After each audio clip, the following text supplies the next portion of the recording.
Greetings. This presentation is an introductory genealogy course, and I just wanted to record some of these slides just in case something happens to my presentation. You can see by the bullets on the screen some of the agenda of the things we're going to talk about: when and the why of genealogy, what about the different underlying study areas, some of the forms, pedigree charts, genealogy databases, and actually look at some data. So let's jump right in. Here's the first part of the session. Why and when? Why do we do genealogy? Some of the royal or celebrity references. The lack of interest in genealogy of some parts of the world and in some people. What about roots versus Middle Ages? The emotions tied to genealogy and some of the practices. So there's Bible references to genealogy in Exodus and in the Gospels. So some of those genealogies of different people in the Bible go back to 500 years before the birth of Jesus. So that gives you kind of a feeling that genealogy has been around for a while.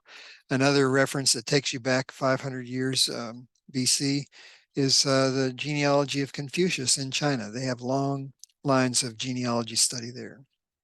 In the 1880s, there was a particular revival of genealogy where people were trying to make connections to royal links, like, am I descended from a king, or am I tied to a celebrity? And celebrity links are even more popular these days. When I started years ago, 40 years ago, it seemed like there was not a real interest in genealogy in other countries. They still live where their families have lived for hundreds of years. And why do I need to study where they came from? Because we're still here. We haven't left England. We haven't left Germany. But there was a big growth of genealogy in the Middle Ages, studying that, and interest and research has been traced back to the Middle Ages.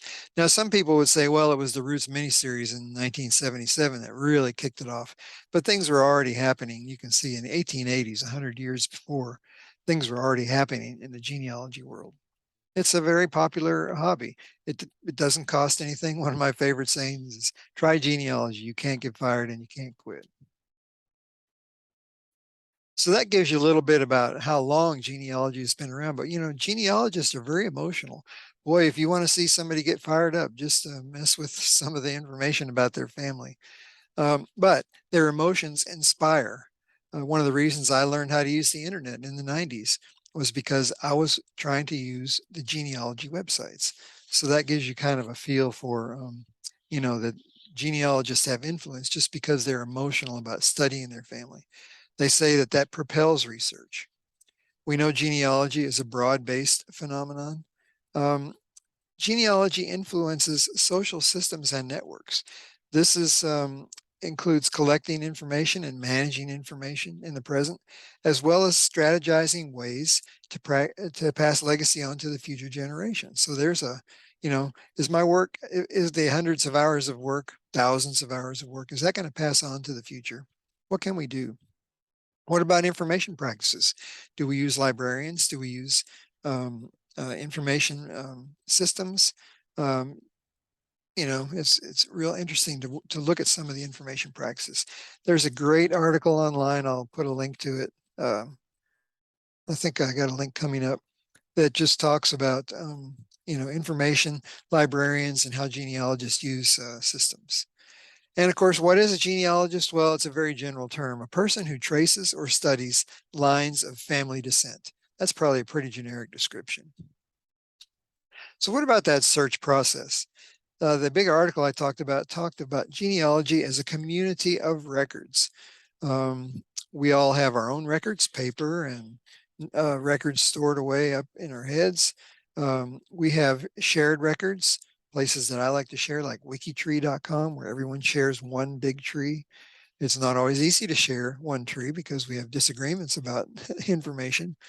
What about access to records? Every state has different rules. Texas is wide open. You can find birth certificates, marriages, divorces.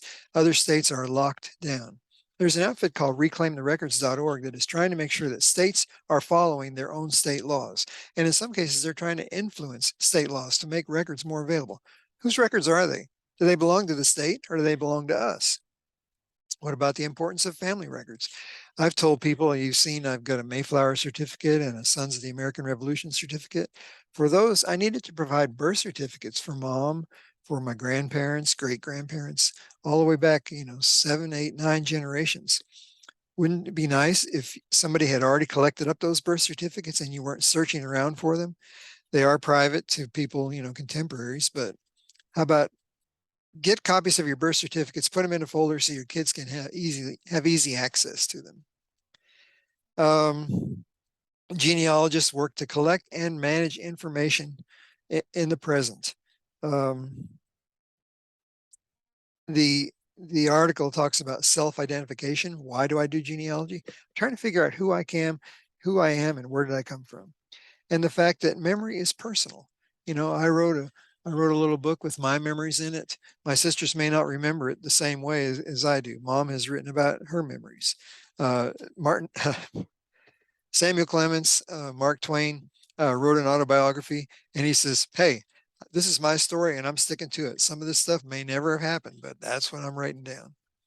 Uh, the article says that memory is both personal, community, shared memory, stories, and social, where we actually put information out to the, to the world. So that's a little bit about the search process, but why bother now? Is it important? Excuse me. Well, here's some of the factors that I think drive me. You may have others that drive you about why we do genealogy. Curiosity, that's probably a number one thing.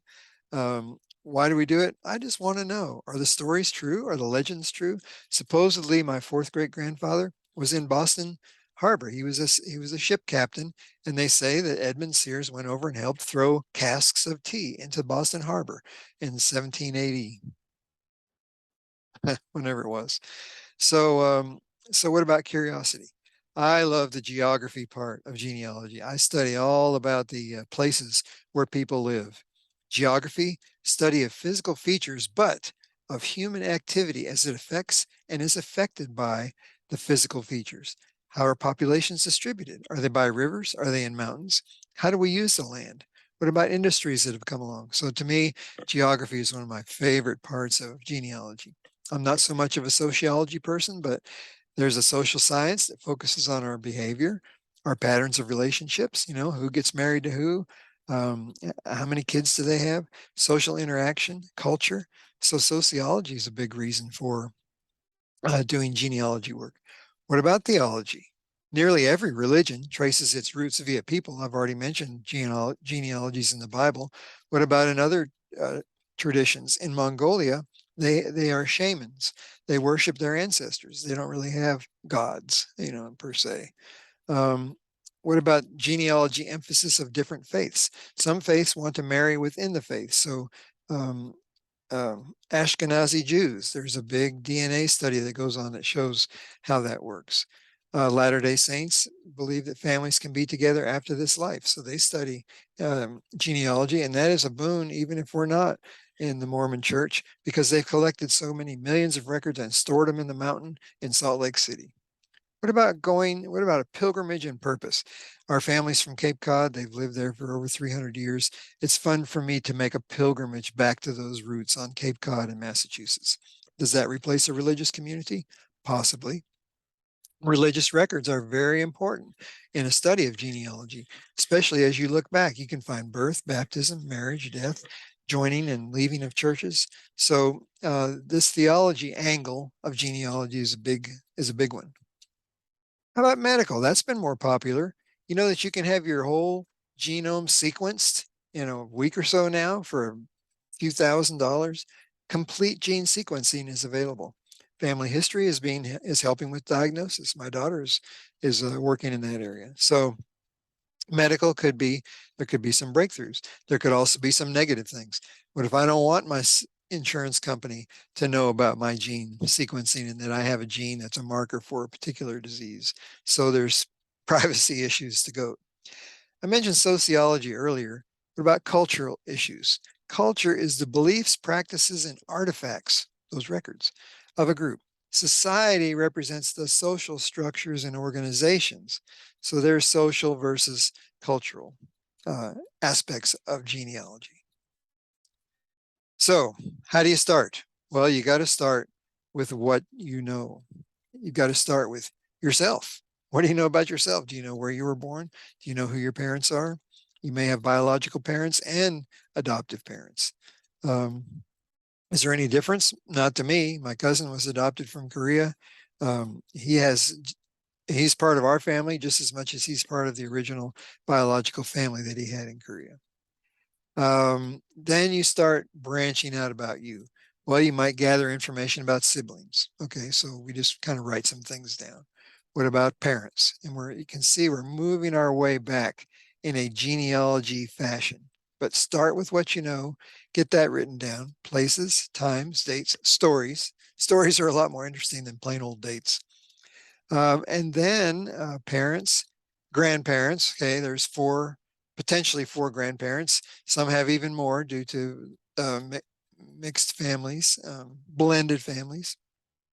And then from there, branch out into relatives. So once you find out the grandparents, what about all your aunts and uncles? What about all their kids? It's important to know locations. Locations will help you find things that you won't otherwise be able to track down. Contact relatives. Find the family historian. I've found that just about every family has a historian. You just need to figure out who it is. Work with them. Sometimes people are reticent. They don't want to tell the story. But if a child writes to grandma and says, "Hey, grandma, would you tell me a story about when you were a kid and about your parents?" That can break the ice, and the child might get a response that you don't get. Kind of a trick, but why not? What does it take to get the info? Photos and documents, gather those. I mentioned earlier, gathering the birth certificates, gather the marriage certificates. If anyone wants to do heritage societies, you need those documents. Photos. Do you label photos? My sister is an expert in the photo area. You can spend a whole talk like we're doing today just about the photos. And then what do you know about social media? People don't really know how to work Facebook. And because of that, they've left Facebook wide open and you can discover a lot of things in Facebook. At this point, I do have to mention privacy. Typically, we do not publish information about people who are still living because it's private and it can be a security risk.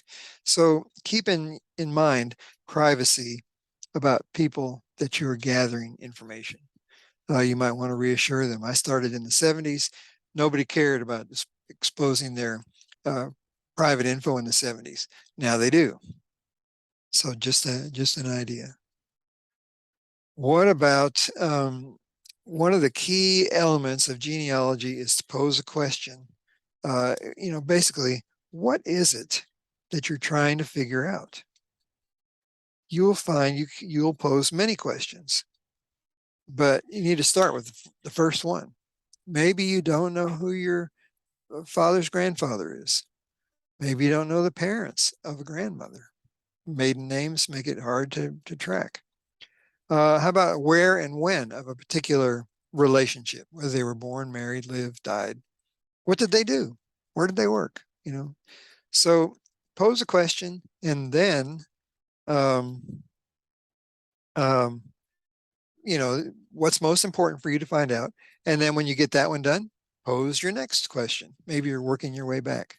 Don't you love my cursive Q in the script? We found out that kids are oftentimes not learning how to read cursive writing anymore, and that's going to be a real handicap when it comes to reading old records before they were typed. And one of the things you may have to do in genealogy is you may have to um, learn how the old days, how things were written. So what about record keeping? These are some of the paper forms that you should start out with when you're trying to do genealogy. The first is called a family group sheet, information about one particular family. A pedigree chart links families together, right? So you'd have a family group sheet for your channel, your family, one for your father's parents, one for your mother's parents.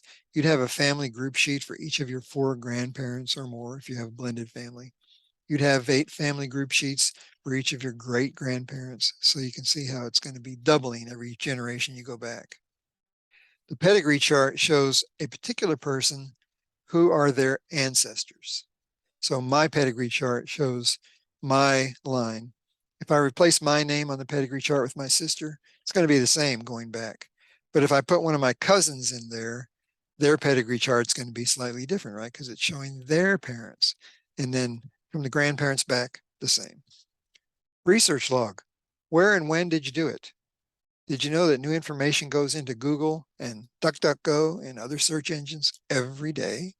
So if you looked for something in Google today, it might not appear until tomorrow.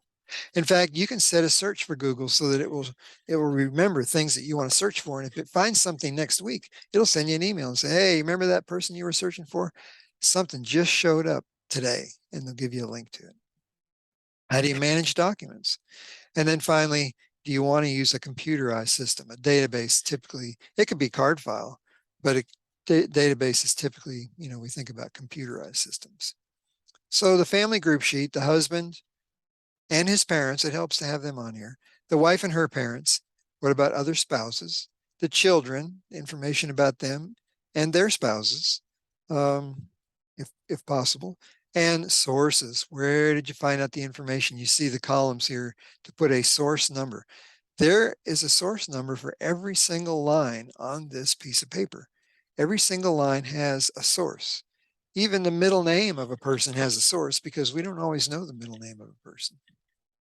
So there's a family group sheet. You should have one in your packet. You would start out by making some copies, and you can get these online, different formats, find the one you like. And then start filling out the family group sheet for your family. You, if you're married, your spouse, if you have kids, who your parents are, all that sort of thing. So is any questions about the family group sheet? Now remember, the pedigree chart shows who I am descended from. So it's like a tree. You see, say I'm number 1. That means my parents are numbers 2 and 3. And my grandparents are 4, 5, 6, and 7. And my great grandparents are the 8 people, number 8, 9, 10, 11, 12, 13, 14, 15. Great numbering system, right? What about continuing this? Well, you can have another pedigree chart. So for example, number 8, you can put another pedigree chart and number 8 becomes number 1, right? Move 8 to the first place and put the parents of number 8 and the grandparents of number 8 and the great grandparents of number 8. See, number 1 on this chart is the same as number 8 on chart number. Every chart has a number. Is the pedigree chart making a little bit of sense about what goes on here? Always put your name and address, and they don't have a date, but you need to put a date because these things are going to change over time. Someone may pull one out and you say, oh, I've got a more recent one than that. So I should have added a date to mine. Any questions about the pedigree chart? Research log. Who am I researching? There's lots of ways to do this. There's computerized tools, there's paper tools, but basically you had a question about a particular person and your question is that objectives area. And then there's a locality, where are you searching? And then there's when did you search? Because again, things keep appearing, things keep getting published. And so by knowing when, number 1, you can say, I searched 5 years ago and I didn't find anything. And then later on I searched and I did find something. So you got 2 dates for the same thing. What source did you find? If you did, give it a document number. You can number your documents 1 through 999,000. If you have each document numbered, then you can just look through the list and find it. So research log is important. Nobody ever does it, but if you're just starting, start and use a research log and use the pedigree chart, and on the family group sheet where there's doc numbers, those are the sources of the information on your family group sheet. Any questions on the research log? So let's dive into document management. Well, there's lots of ways. I mean, you've probably all filed something. The question is, once you file it, can you ever find it again? So that's our biggest problem. I've got some more tips I'll talk about on the research log that I need to cover. The basic method on the research log is write down what you know, decide what you want to learn, choose a source of information, learn from your source, and then use what you learn. That is a research method. So, what about document management? Well, filing. You could file by individual or family. You could have folders. A folder could be by the surname, comma, given name. In each folder, you can put a pedigree chart, a family group record, a research log, a correspondence log. I didn't show you that. Photocopies of the documents, the information. So there's an interesting filing system, a paper filing system. You could have filing by geography. Maybe besides names, you have another group for towns, locations. I use a filing system by correspondent. Who sent me the letter? So there's lots of ways of handling paper file systems. Um, I've got, I've had drawers full of paper files. I've now scanned them all, so they're now in computer folders that kind of match my paper filing system, but I file everything by correspondent, hoping I can find it again because I refer to it in my research by correspondent. And I want to know where the information came from. Um, you can do the same paper filing system on the computer. So you can scan it or download it. You know, if you can't download it, then you need a scanner. You need to scan it or take pictures of it and save it. But basically, my computer file system mimics my paper file system, right? Because computers they already did that years ago. Folders, folders within folders, files.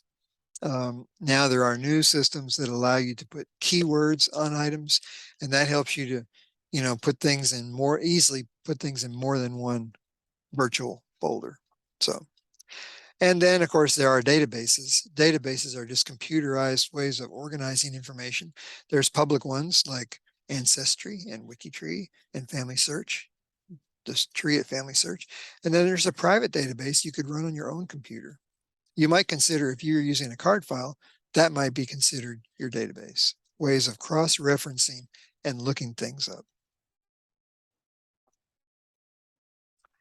I found two free local computer programs that you can use on your computer, Family Tree Builder and the Gramps Project. Online, there's MyHeritage, which is sort of free. WikiTree is free. Online and local, you want to store information in both places, you can use Ancestry and Family Tree Maker. There's an interesting idea for a database. Public/private database. You decide how much you want to be public.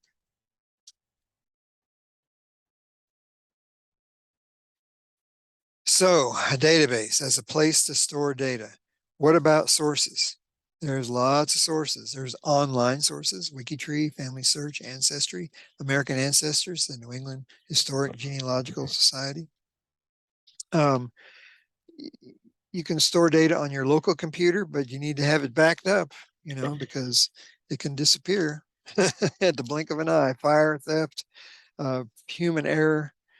And you can combine, synchronize, storing it online in Family Tree Maker, in Ancestry, and locally in Family Tree Maker. So there's some of the ideas. But what about, do I need sources? Yeah, we'll dive into sources here. So there's free sources and there's paywall sources, and they're semi-free. Like it's free at the if you go to the library, it's free, but it's not free at your house. So I love this. I love the free ones. You don't have to put out any money to start doing genealogy stuff, other than maybe some copying some paper.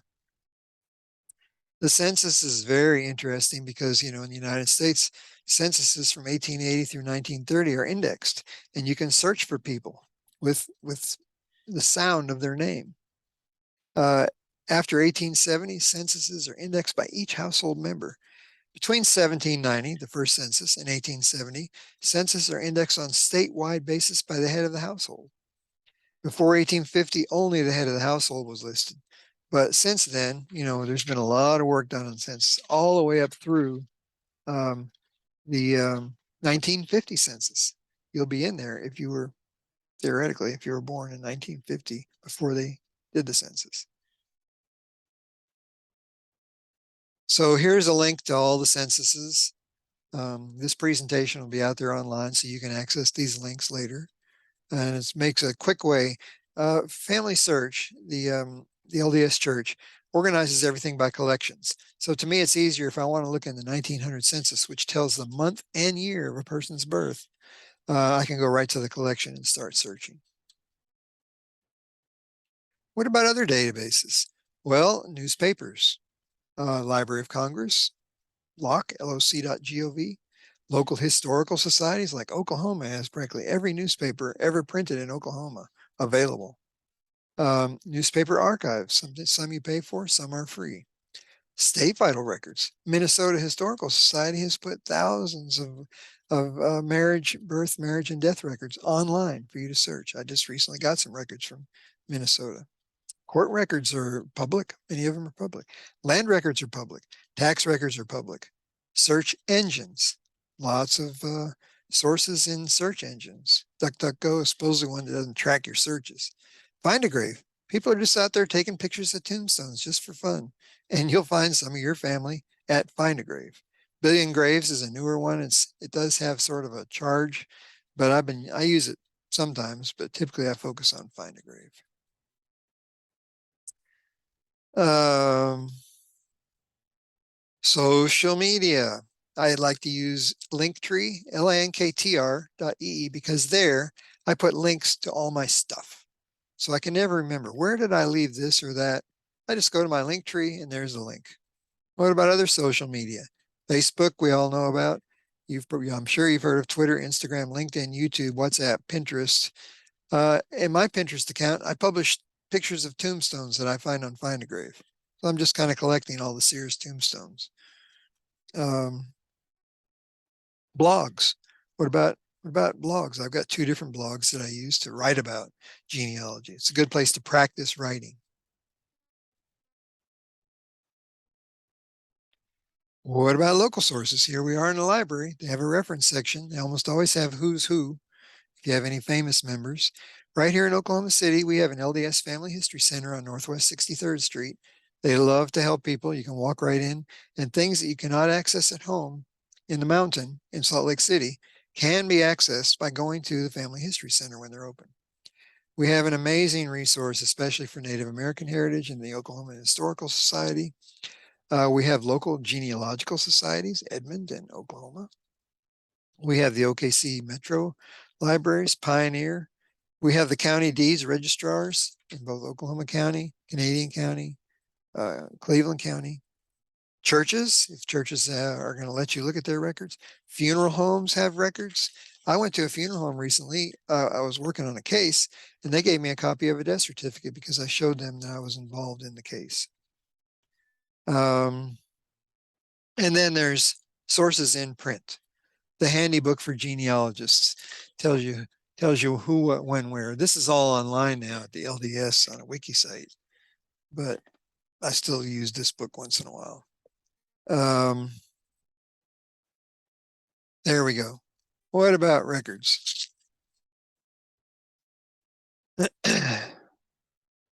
There's primary sources.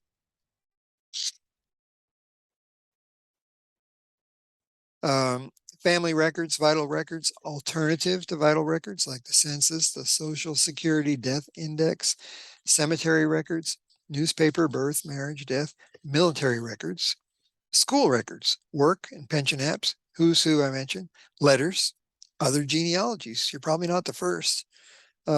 Customs records and records about sailors, ships logs, legal papers on file in the courthouse. What about land records? Who sold it and who bought it? And what about probate records? They're very valuable. They're public, most of them, and you can see who's related to who. So records is a very important point. Then societies, maybe your whole interest in genealogy is because you want to join a heraldic society. So for lineage, there's the Daughters of the American Revolution. You have some ancestry who participated. Maybe all they did was pay taxes to raise money for the army. Sons of the American Revolution. There's my certificate. The Mayflower Society, or there are millions of descendants of people who came on the Mayflower in 1621. What about genealogy societies? I belong to the New England Historic Genealogical Society because so much of my family is from there. There's the National Genealogical Society, Oklahoma Genealogical Society, the Edmond Genealogical Society. The county extensions are often related to genealogy.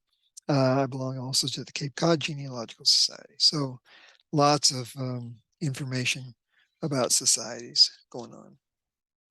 And then what about, do you want to, where do you look for help? Well, there are just webinars. I mean, this thing we're doing today is a help, I hope. There are people who will answer your questions online. There are Facebook pages devoted to every aspect of genealogy. There are webinars like Legacy Family Tree News. Boston University has information. How to become a professional. There's a YouTube video. The Barefoot Genealogist says attend conferences, do research online and offline. My sister, we love the 80-20 rule, so probably only 20% of our records are online. The rest you have to go physically go and dig or call. How to understand and use the genealogical standard, the proof standard. Subscribe to publications. Attend a genealogy institute like GRIP or IGHR or SLIG. What about writing up a piece of family history? That's of help to a lot of people. You can become a professional genealogist by saying you are, but I would try and have some background before I did that. But definitely, if that's the direction you're heading, join the Association of Professional Genealogists and start learning. And then, of course, there are just plain old websites, Cindy's List, and hundreds of other genealogy websites out there for you to use. Publishing is one of my favorite areas. I like the New England Historic Genealogical Society register format. It's a way of numbering people so that you can move forward and backward through a book and find them. There are other systems, but that seems to be the most commonly adopted. You can print your genealogy from a program like Family Tree Maker, or you can draw maps or trees. Once you get the information printed out, you can send it to a publishing online publishing printing outfit like Lulu.com and have it printed out. You can sell it direct or via Amazon. Be careful you don't use copyright information from other people. DNA is another huge topic that we could spend a whole hour just talking about DNA. There are services. I would recommend FTDNA, Family Tree DNA, just because they provide better information. Ancestry is the most popular, but it's not the most useful. Then after that, I would probably go to 23andMe. There's an outfit called GEDmatch, and you can upload your DNA results there, and you will be able to match with other people. That's how they're solving all these forensic genealogy cases of people that died 50 years ago. They're just now figuring out what happened. In the DNA world, there are basics like Y-DNA. That's the part of your DNA that one man hands down to the son. There's mitochondrial DNA. That's what the DNA you get from your mother, mitochondria, the powerhouse of the cell. And then there's autosomal DNA. That's the general 22 chromosomes you get from your parents and grandparents. So 3 basic kinds of DNA involved. And then, of course, professional study the genealogy proof standard. Is it logical? Does it make sense? What about hiring out as a genealogist? Where's the money to be made? I found the money to be made as a professional is in the legal system. There's not much money to be made in the personal area because everyone wants to do their own. It's hard to charge anybody for it. So there we go. With a little expansion on some of these topics, I think we'll have a 40-minute presentation, and I've been through all the slides, so I can at least go ahead and finish my recording.